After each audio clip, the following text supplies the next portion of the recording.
the Old Testament, there are many different types of literature or genres that are used to describe past events, more than we could possibly cover in this one teaching session.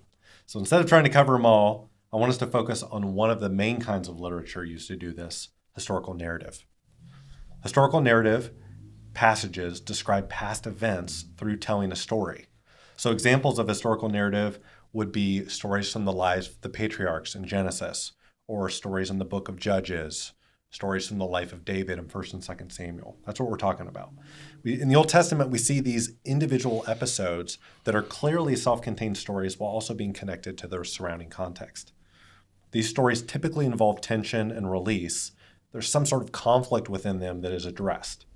So our question in this session is, how should we approach interpreting these kind of stories, and how can they challenge, encourage, and instruct us as Christians? Before I give some specific pointers for reading Old Testament historical narrative passages, I want to give a couple pieces of overarching advice. The first one is this: read historical narrative passages as stories because they are stories. One scholar asks, what does it mean to approach the Bible as literature? It means, first of all, to be sensitive to the experiential side of the Bible. It means to resist the tendency to turn every biblical passage into a theological proposition, as though this is what the passage exists for. So I want you to consider, God could have given us a list of clear, concise summary statements about all the main topics we find in the Bible. So who he is, what son is, who we are, who Jesus is. He could have listed everything out in abstract form like that, but he didn't. Instead, he chose to give us all sorts of different kinds of literature to read, reflect on, study, and discuss. He gave us stories, poetry, letters, the list goes on. With this in mind, what I first want to suggest to you is that in many ways, we should read individual historical narrative passages in the same way that we read most stories. Maybe that seems like stating the obvious to you, or maybe it strikes you as irreverent, but here's the thing. I think sometimes we overcomplicate reading stories in the Bible because we feel like we need to read the Bible in a completely unique way. Now, to be clear, the Bible is special and unique, of course. I'm not arguing against that. It's a divinely inspired collection of books written across thousands of years that nevertheless makes up a coherent whole, telling a story of redemption that culminates in the gospel of Jesus Christ. However, the Bible is also partially made up of individual stories that feature all the sorts of things we're used to seeing in stories, like a setting, characters, dialogue, plot development. We're familiar with all these components of a story, and I think when we're reading normal books, quote normal, like the Harry Potter series, we naturally default to enjoying them for what they are, as stories. So we soak in the details, we daydream about the characters, we feel the suspense, and we anticipate the resolution. We don't read the stories with the sole intent of getting to the end so that we can ask ourselves, all right, now, how will I boil down everything I just read into a single propositional statement? What's the main point of the book? No, we don't do that. We feel the stories. We experience them. Before finding a lesson in a story or identifying its main themes, we first immerse ourselves in experiencing the story. We should approach Old Testament stories in the same way. Of course, we should read the stories in the Bible as more than just good stories, but we shouldn't read them as less than good stories. That's my point. So hand in hand with everything I just said, I want to also offer you this general principle. When reading a historical narrative passage from the Old Testament, start by seeking to understand the story in front of you in its original context.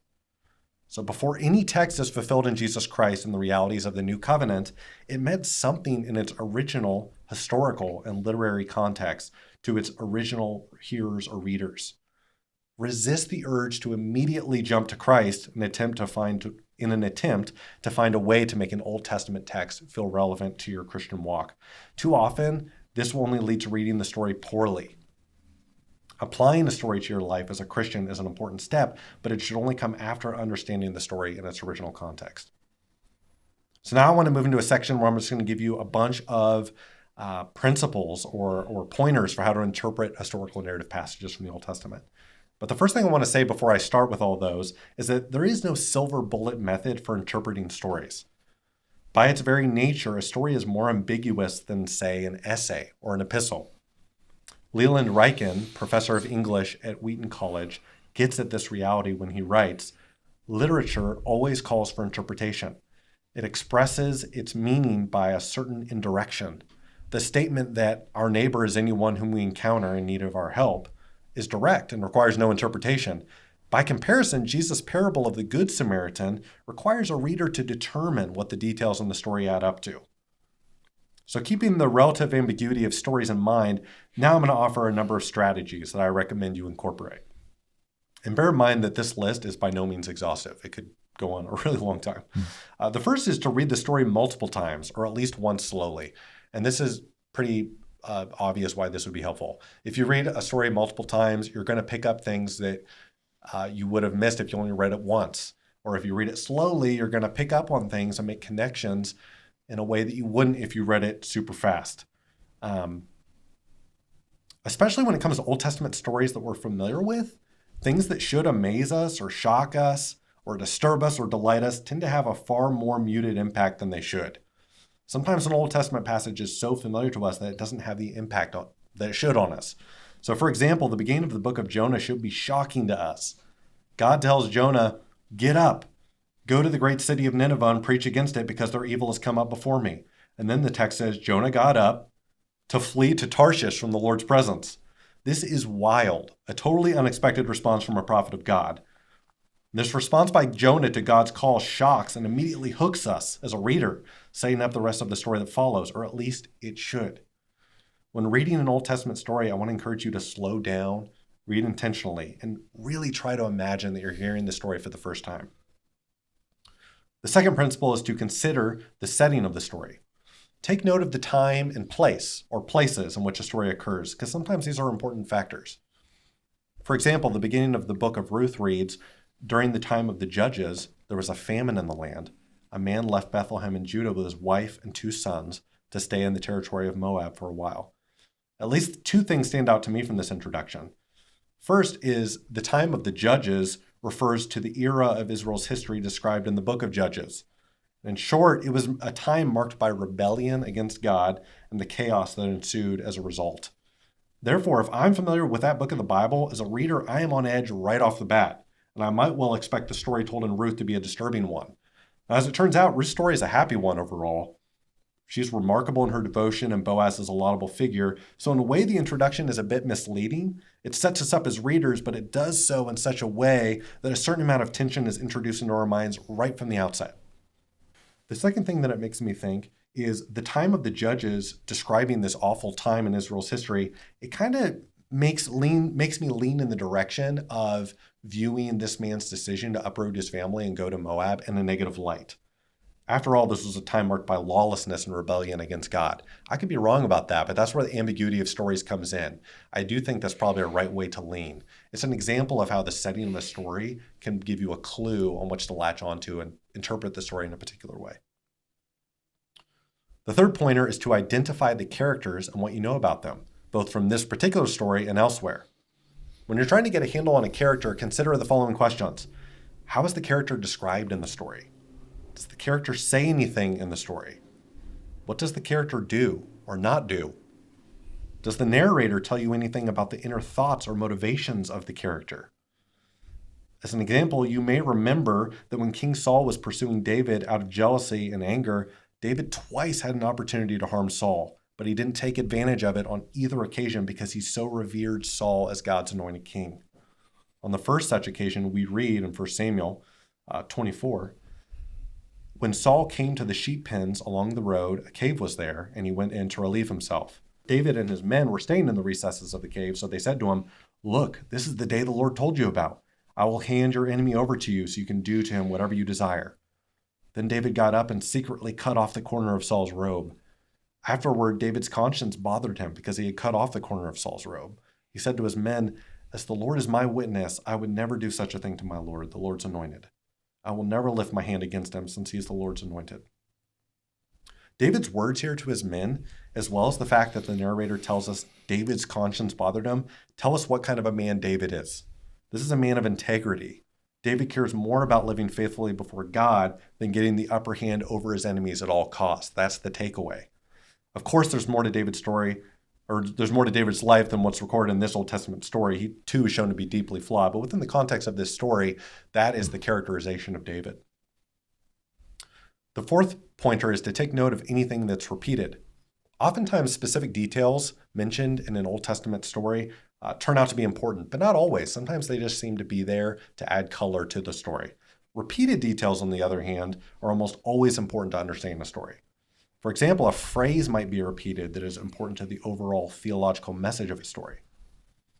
In the story of Joseph and Potiphar's wife in Genesis 39, which ultimately leads to Joseph being unjustly imprisoned, we read 4 times that the Lord was with him. The Lord was with Joseph, underscoring the fact that Joseph's success, whether managing the household of a high-ranking Egyptian officer or taking on a leadership role in prison, was ultimately owing to God's blessing, not to his own personal abilities.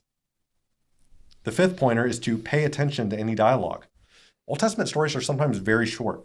In the case of a short story, there might be almost no dialogue. So when characters do speak, we need to pay attention. And when God speaks, it's particularly important to pay attention to what he says, because oftentimes that's the key to the meaning of a story. 6th, think about the plot structure of the story. The arrangement of a story is not random. It reflects the deliberate design of the story's author. Sometimes there's conflict in a story and we genuinely don't know how it's going to work out. And other times we're told the outcome in advance, but still we feel the suspense because we're curious to see how things are going to work out. For example, you may remember that after Abraham and Sarah have their son, Isaac, Sarah insists on sending Hagar and her son Ishmael away. The text tells us God relieves Abraham's distress over the situation by telling him, "Whatever Sarah says to you, listen to her, because your offspring will be traced through Isaac, and I will also make a nation of the slave's son, because he is your offspring."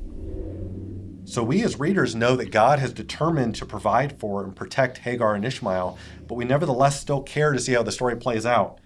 And in the process, we learn something about God's compassionate character by hearing the end of the story and how he speaks to Hagar. 7th, consider the surrounding literary context of the story. It would be really fun to break down this pointer in detail with an extended example, but we don't really have time for that. So suffice it to say, what comes before and after a story in the Old Testament matters for its interpretation. The books of the Bible are carefully organized and reflect deliberate design.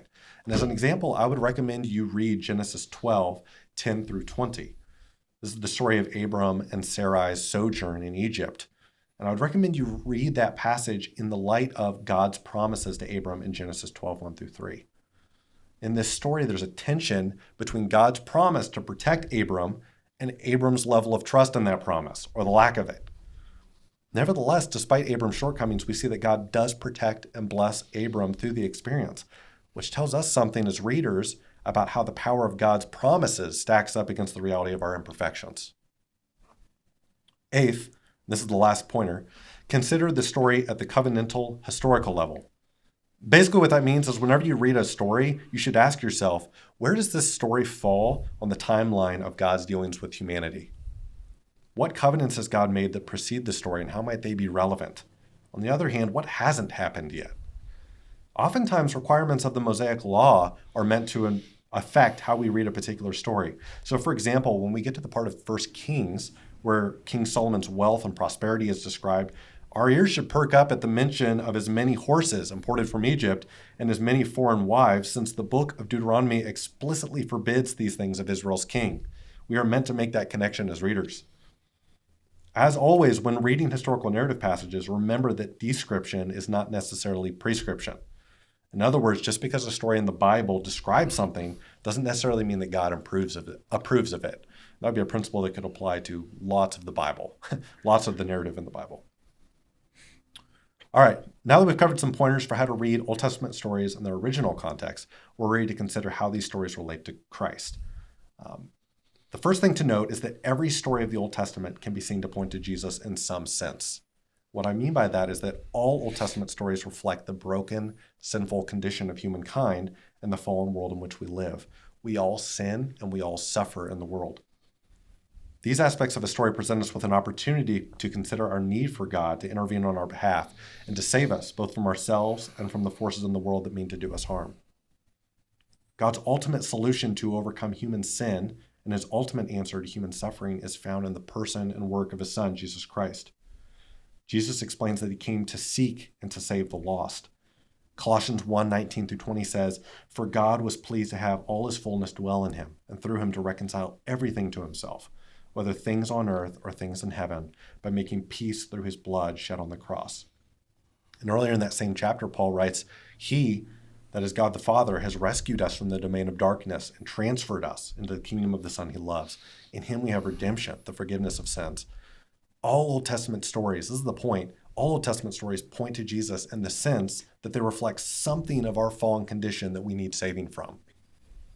Second, the stories of the Old Testament put flesh and bones on ideas and truths, as well as instructions that we encounter elsewhere in Scripture, such as the following. First, abstract descriptions of what God is like. So we read in the Bible that God is compassionate and gracious in a passage like Exodus 34, 6 through 7, but we're able to see these attributes played out in a moving way in the story where God helps Hagar, an Egyptian slave who is mistreated by none other than the esteemed patriarch Abram and his wife Sarai. Similarly, directives for Christian living are fleshed out by stories. So, for example, in Romans 12:17, Paul instructs the church in Rome, do not repay anyone evil for evil. This reminds us of Jesus' teaching to love your enemies and pray for those who persecute you. Now, merely hearing these instructions is good and helpful, and it might even be moving to us. But seeing them play out in the actual story of a person's life is uniquely powerful, I would contend. For me, I think of the story of Joseph in Genesis chapters 37 through 50. As second in command of all of Egypt, Joseph had the chance to fully repay his brothers and then some for what they had done to him when, years after selling him into slavery, they showed up to Egypt, hoping to buy food in the midst of a famine. Instead, Joseph forgives them and comforts them with these words, don't be afraid. Am I in the place of God? You planned evil against me. God planned it for good to bring about the present result, the survival of many people. These flesh and bone stories are able to inspire us and to stir our emotions in a way that abstract statements of truth and straightforward commands are not as likely to accomplish. Dale Ralph Davis, who is a pastor and an Old Testament professor, puts it like this. Some Bible readers may wonder why David couldn't simply say, God answers prayers, or why Nahum couldn't be content with, the Lord is majestic. Why do they have to go on and take us through the universe and back? Because they not only want to inform you of God's might and majesty, but impress you with his might and majesty. And they likely know that to do that, they need to give you not only facts for your brain, but pictures for your imagination. In this way, then, the stories of the Old Testament are a source of instruction and correction and encouragement for us as we seek to walk in step with the Spirit, imitating Christ. As we wrap up, I think it's important to remember once again that it takes time to develop skill in anything. We don't become masters of any new thing we set our minds to learn overnight. So with that in mind, if anything we just discussed is new to you, I would encourage you to make it your aim to incorporate it into your reading of Old Testament stories and just hone the craft over time as we continue to read and reread the Bible.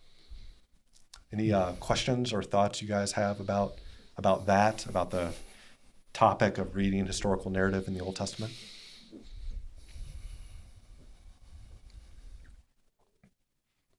One of the rules you pointed out, I think is good, and we probably heard it before.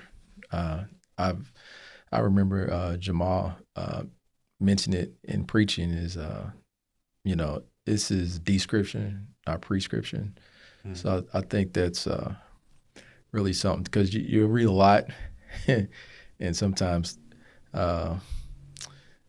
we could be tempted to find how, well, that's applying to me, or maybe it's something similar, that you experience someone else may be going through, and it's like, oh, so that's what you should do then, or that's what's going to happen because of this. But in reality, this is not saying go do this, or this is an answer for whatever else. It's just describing something, right? And then hopefully we can get the proper implications from that and understand what's being relayed to us. Yeah, making the jump from description to prescription is difficult. It is an art as much as it's a science, I would say, probably more so, which is kind of why these are pointers, and there is just that ambiguity to stories. But the description, not necessarily prescription thing, I think is huge for apologetic purposes. I've heard so many times from people who aren't saved. I could never worship a God like that who sanctions this. And who knows what they're thinking of, but they may very well be describing something that God would never sanction. It's describing what happened. Just because something's described in the Bible doesn't mean that it is what God, doesn't mean it's his revealed will for us as his sons and daughters. So there's a huge practical impact to recognizing that distinction, because I think that's a stumbling block for a lot of people who are lost and don't know how to relate to Scripture, and they find it offensive, because they don't make that crucial distinction. It's like you can learn from other people's stories, like, hopefully you do that. Like someone's teaching you this so that you don't go that route. Not saying you need to go this route to come out on the other side to have something that you overcame, but Yeah. I think what has really helped me, because one of the things that you said was trying to read one of the books to the fullest to kind of see like what it means. But sometimes it's hard when there's like in Genesis, there's 50 chapters, and that's one of the more, I feel like, entertaining Old Testament history books that are longer. But I know in most study Bibles, they have outlines. And so those outlines really has helped me to be like, okay, this is talking about from like Adam and Eve to Abraham, and, just breaking it apart to make it a little bit more mentally understandable, if that makes sense. But so. And with Genesis, I would make the case that so many of the stories do all relate back to these original promises of God to Abram in Genesis 12, 1-3, to bless him, to protect him, to make him into a great nation, to bless all the nations of the earth through his offspring. A lot can be tied back to those promises. And when you start to think about it in that light, or to make other connections based on what you're reading, in a study Bible or a commentary, it kind of opens your eyes to the brilliance of the design of these books. I think at a cursory glance, they seem, and especially like the prophets, I know we're not doing the prophets, but like a book like Isaiah or Jeremiah is like, what is going on here? The literary structure is so key, but it definitely does take some work, some research.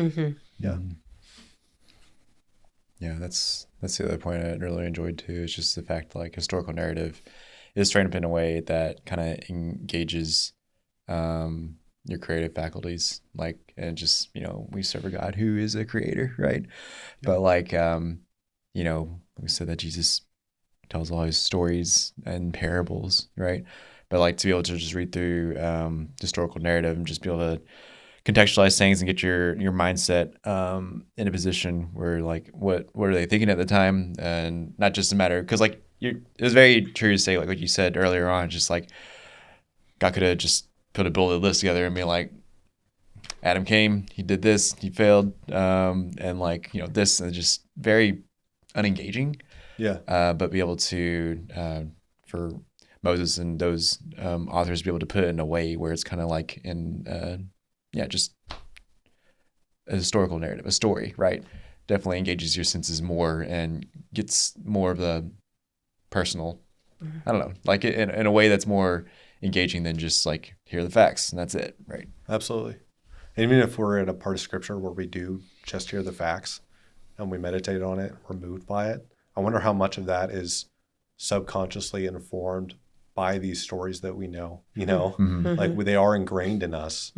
And so even when we're not intentionally thinking of them, we're still operating from a place of like, I know this is true about God. Well, how do you know that's true about God? Because of this story, so much of it, like, I think it is foundational, and kind of a beautiful picture of how God condescends to speak to us at our level, like he knows our frame.